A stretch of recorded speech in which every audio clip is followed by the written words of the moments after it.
Welcome to Tech Topics brought to you by Cybervenger.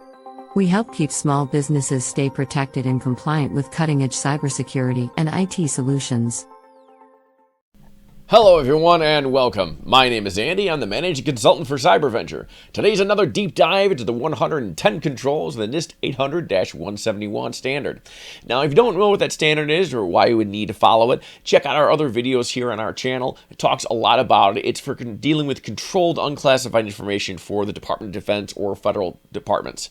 It's a very challenging standard to comply with, so it tends to push out a lot of competition. So if you can handle that, and if we can help you do that, you can be in a great position to take advantage of the business opportunities that being a unique supplier would afford you. Anyway, that's for another video. Today's video, if you look down here, is 3.5.9. This basically states that if you do a temporary password for system logons, you need to immediately change the password to a permanent one.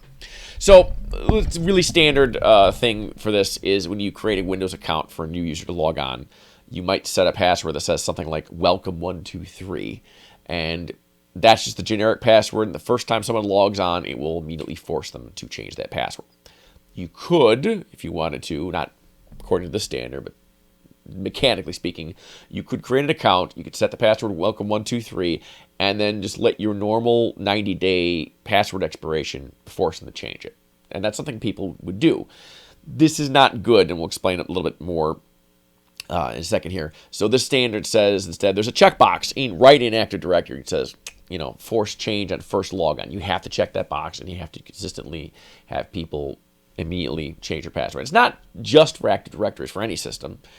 If you could use a temporary password, unless that end user is setting it initially, permanently the first time around, you have to make sure that they are forced to set it the very first time they log in. Another example of this would be like Enables Insight product that we use for remote monitoring management. The first time we create a user, you type in the email address and it sends off an email and you get a link. That link is the initial logon and it immediately forces you to set a password and set up your two-factor authentication. You can't delay that process or you don't get in. So that would comply with the standard 3.5.9. So you need that for any system that you have. If you have QuickBooks logins, if you have a line of business application, all those logins have to work like this as well. Either you need that end user to come in and set the password themselves, or it needs to force them to change it the first time they log on with a temporary password. Temporary password is something the admin sets when they set it up. It could be something that's common that everybody uses, like welcome123 for all users, which is not my favorite choice. The standard here doesn't call that out, but I don't like that. I like to use something unique to that user that only user would know, even if it's not super strong. I mean, like the social security number. Other people might know the social security numbers. They could figure it out, but at least it's not general knowledge. What you're trying to protect against is imagine somebody who worked at a company and they remember their initial password is welcome123. Well, it seems pretty obvious. A password like that, it's something that everybody gets.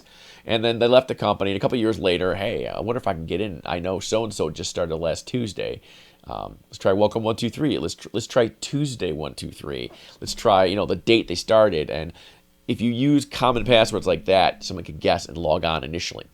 This standard would at least force them to set a password, and then the new user would not be able to get in, forcing the administrator to get involved, to reset the credentials, and have them start over, locking out that other person.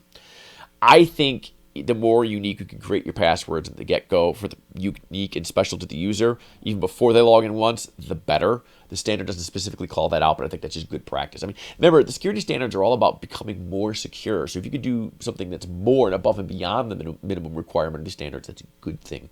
You should think of this as a floor and not as a ceiling. Be more secure. So I would say that every user should have a unique password, truly unique to them, even temporary, something that's not super easy for a random person to figure out. You shouldn't use welcome123 or password 2023 or something silly like that.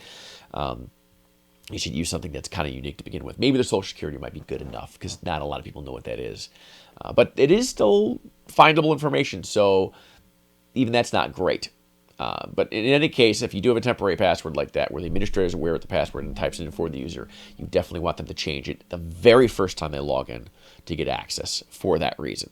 That's really all that there is to this standard. It's a very simple one, 3.5.1. It's a good, solid, reasoned standard. It's not security theater. It's useful, and it's very easy to understand. So that's all we got on this one, folks. I'll see you in the next time. Thanks for watching. We hope this video has provided valuable information to you. Be sure to share this video with other small business owners to spread the word about the importance of cybersecurity.